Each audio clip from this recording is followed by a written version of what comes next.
the first to know Nsem-Pii TV. Sir, Ope, one of the regions are NDC. Amanyoko no dominated pa untimi enka na unyi voter region emfa emfrim. One Emma NDC amanyoko no 18/18 metre 18 constituencies no ewo ho ne de NDC amanyoko no efa ne nyina nansan ya na one Emma Peter Amewu baako adwuma oboye enya asem koto and so still mabunu no esan eto aba no tia no edema NDC amanyoko no na afei de mabunu no eni abre because once NDC amanyoko no etimi efuli won ache na ebredu se won so etimi ekasem especially Jifa Gomeshi boshe ahodo o share about tidal waves one ekeka one Jifa Gomeshi se ayade MPP amanyoko no ene wo power ntimi nyehwe emfa mo atwen na NDC amanyoko no emrap NDC amanyoko no aba power afei kra na situation no eye worse afei Jifa Gomeshi kra emma ho emmehwe de wa situation no kra eye ene video no ha aye ba be ya tro ene mabunu no ene abrepa won so a obese politics bia na won apam wo afiri ho omo mpese ka kra be kona ka ba until say NDC amanyoko no mbosha na won ehye won no one ebetimi edisu because come yes abiri bia once one to about the NDC amanyoko so say MPP amanyoko kra so one emu improvement more say NDC amanyoko no ebeba betena so after boshe ni nyina chi no still na bibi papa bia enko so mabunu say this time enya ade say one ebetena se no aso so sa nsem no esu bi na ade enko ne enko video no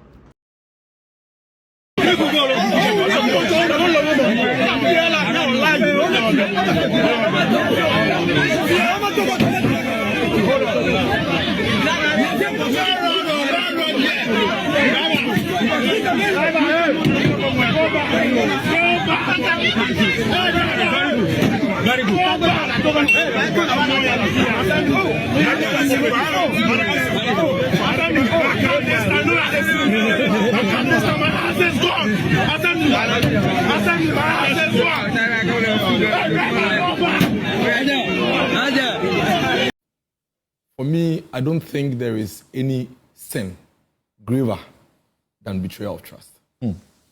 The situation we find ourselves is simply a clueless, everlasting, incompetent bunch of arrogant braggarts who, Felix, I beg you. You call that criminal and all manner of things. I didn't speak, I beg you. You spoke for 15 minutes. Don't interrupt. I haven't said it. No. You are interjecting me. Don't do that. You spoke for 15 minutes. Go ahead. A clueless, everlasting, incompetent bunch of arrogant braggarts who have simply scammed their way into government. That's all. And that is why you see the people speaking. I mean, he's right. This is not the first tax or levy the people of this country are paying. We are already paying, and we keep paying, and they will add more, we'll pay. But the reason why the people will speak up against this is because you came to tell them A, and you are doing B. You betrayed their trust. The fiduciary relationship that the NDC built with the people of this country while they were in opposition, the big talk, the plenty grammar, all the blabbing they did, knowing the gravity of the issues at hand. And they said they have solutions. And they were emphatic. They said, we will solve this without burdening you with additional tax. In fact, the finance minister in his budget, I think paid 264 or so, the 2025 budget, actually mentioned ESLA and all the reviews, but it went ahead to indicate that they are not going to add anything. The finance minister is caught on tape at his vetting when he was asked that all these plenty things you are saying your government will do. When you come to office, you are at the same time saying you remove this tax, you remove this tax, you remove this tax. How are you going to do these things? He said, in this country, I have studied the economy of this country for a very long time, and I do not need to add new revenue handles to be able to deal with the issues. He said you do not necessarily. Yes. That's what he said. That's a caveat. No, but the context is important. The context was specifically, you are removing all these taxes. You are making all these promises. How are you going to deal with the gap? He said, don't worry. I have studied this for a very long time. I would emphasize on compliance to make up for the money. He even went on to talk about all these tax refunds, which he said that if he deals with the tax refunds by reducing it from 6% to 4%, the amount of money he will make is far more than all the taxes he's removing. That is the reason why the people are talking. And when we talk, you tell us to shut up. And you are taking us to history and giving us historical background about how death came about. Why are we doing this to ourselves? Why? We go to bed on Tuesday. We go to sleep on Tuesday. Wake up Wednesday morning with a 4 cedi 50 pesos on every gallon of petrol we buy in this country. And you are telling us we should keep quiet because I am MPP, because I squeeze banana into my vehicle.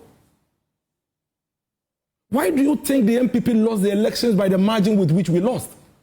It is because you told the people that you won't do this to them.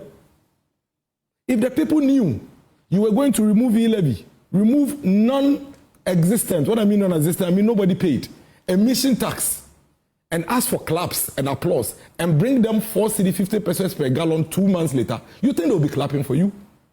You went to squeeze the hands of GPRTU and force them to reduce transport fares by 15%, telling them about how you have brought the cedi you up and brought dollar up, for which reason fuel prices have come down and so they should remove it, knowing very well that you have already prepared your memorandum for a 4 cedi 50 pesos on a gallon of fuel.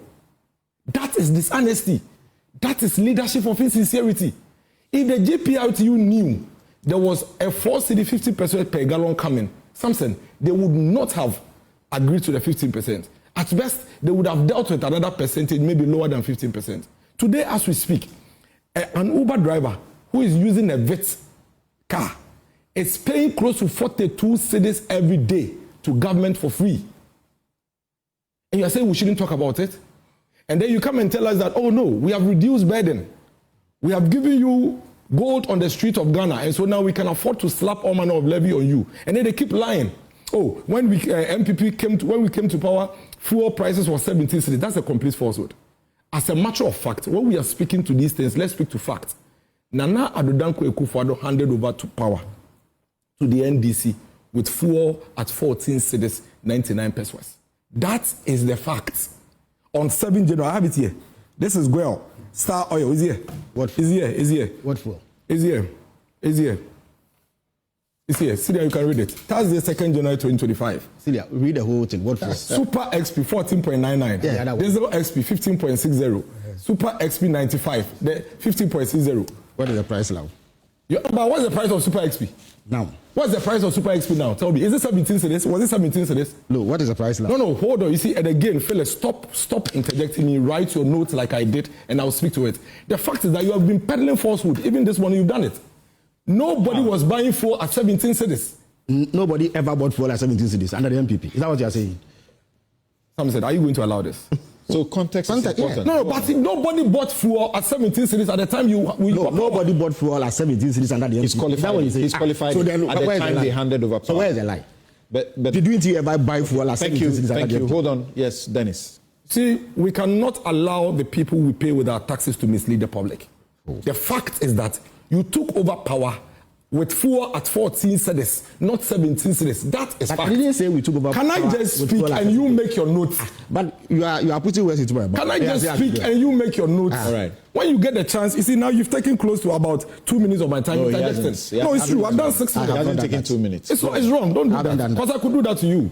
I have never. So you see, you never took. So what NDC have actually done is that today I look at Guel and Star Oil, and I realize that Guel is selling Super XP at 12 cedis 52 pesos. It was 14 cedis 99 pesos. In actual sense, it's 2 cedis and about some pesos that the ADC have brought fuel down. That is the truth. That is the truth. But the whole week they've been peddling that falsehood of 17 cedis and they brought it to 12 cedis. That is false. And I think it's important to situate it in that context. Number 2, you don't come and tell us that because in your view, you have reduced burdens on us, you can decide to wake up in the middle of the night without consulting us and slap any taxes you want on us and we should keep quiet. That will not happen. As we speak today, between January and now, cement prices have gone up by about 45 cedis. 45 Ghana cedis, Samson. That is the burden you have reduced. Tomatoes, which you did politics with, which was costing about 2 for 10 cedis, is today costing 1 for 10 cedis. Texpo market, Malata market right here. That is the burden you have reduced. Iron rods are skyrocketing.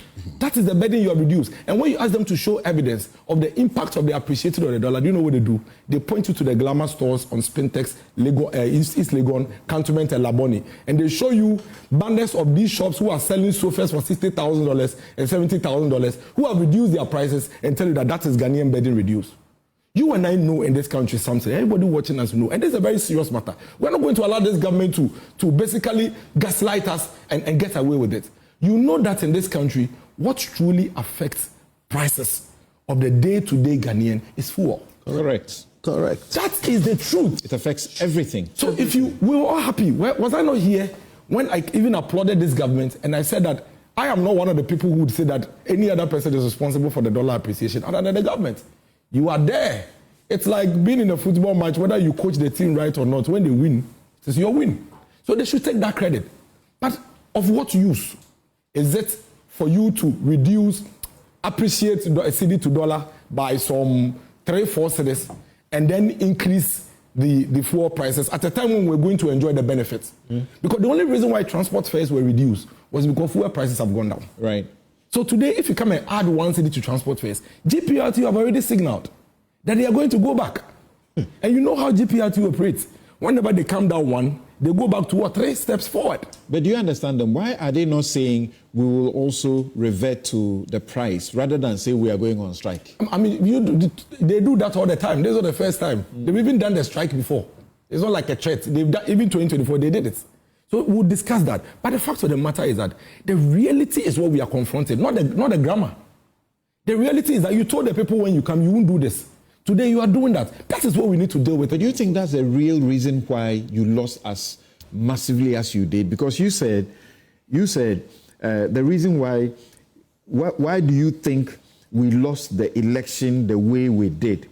It was because you promised them that you will not bring taxes. Yes, the economy pockets. But people also remember that you promised that Yetisika so accommodate. And we couldn't deliver. And that you were going to make gains from corruption. And we couldn't deliver. Stay there. That is why the people said, you said you would do it, so we'll vote for you. That is the reason why the Ghanaian people voted for you. Otherwise, why else do you think they queued to vote for you? You went to tell them that the things the MPP said they would do for you, they couldn't do for you. Vote for us. Now let's come to this whole energy thing. Let's put it on record. Something you and I know, and that is also fact.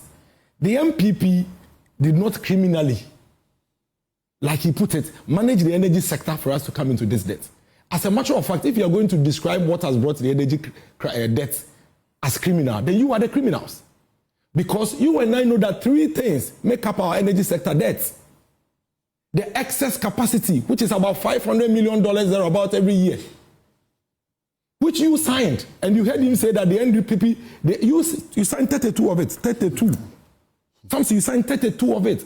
That is fact. Now the fact is that you go and sign contracts with people and tell them to generate power. The country is going to be able to afford to, maybe it's going to be able to use 4,000 megawatts. You go and sign contract of 5,000. I'm making a point. So there's an excess of 1,000. That excess of 1,000, your agreement with them is that whether you use it or you don't use it, you will pay. Now, Council, Bentel, and myself, we only pay for power that we have used. That's 1,000 excess capacity that you took from them. It didn't come to us, so we don't pay for it. What it means is that every day, that excess capacity bill is on governments. We voted for you. You said you were going to change. I agree. For 8 years. Hold on. No, I'm not. I haven't complained. Okay. I am only making a point that you have no business. It is a complete insult on the Ghanaian people for you to come and sit on TV and call the energy sector debt criminally managed when you signed the baby. He gave over a dozen reasons. Hold on, I'm coming to all of them. Number 2, the second reason for our debt, and there is none more than these 3. The second reason is the point that Council Bentel made, and he himself made it. When ECG itself goes to lift the, let's say the 4,000, before the 4,000 gets to our homes, 500 is lost through technical losses because the cables are weak, this is not there, you understand? 500, the technical aspect, 500. So we don't even receive the entire 4,000 for us to use and even pay. Now, after we have also used the 3,500, ECG should come and collect the money from us. They are collecting 3,000. So So that one to 500 is lost. These are the reasons why we have these challenges in the energy sector. Correct. That is fact. Correct. Nothing else. There is no other thing. Now look at each of these three things. Which of them makes MPP criminal and doesn't make you worse of a criminal? When we had a handle or an avenue by which we were seeking to make up for this, you came in, you took it off. You said you don't pay anymore. Meanwhile, you were not paying. Let me also deal with this matter. So you see, between 2013 and 2016, when the energy crisis peaked, the NDC decided to increase the generation capacity, which is one of the best things we've seen in recent years. But in doing that, they overdid it. And that brought us the first handle of the debt burden, the excess capacity.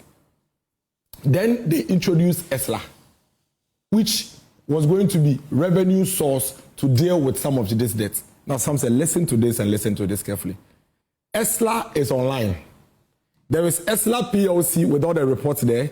There is ESLA report on Ministry of Finance website. In fact, as recent as April 2025, the Finance Minister, Atoforsen, Honorable, presented a report on ESLA. The MPP never did what it is that you are trying to impugn on us. When we took office, the energy crisis was so dire that in 2019, if you recall, the World Bank came to do an assessment and said that if we don't deal with the energy sector debt in a certain way, by 2025, our debt was going to grow to $12.5 billion. World Bank report is there. As part of that, the government had to put in place mechanisms to arrest some of the legacy debt. In fact, at that time, if we had not intervened, ESLA had just been introduced. It had not accumulated yet. And the IPPs were crying for their money. You are expecting ESLA to accumulate and you pay them. They cannot wait. So all government did was to float this ESLA, generate the money now, and pay the IPPs so we can have our power on.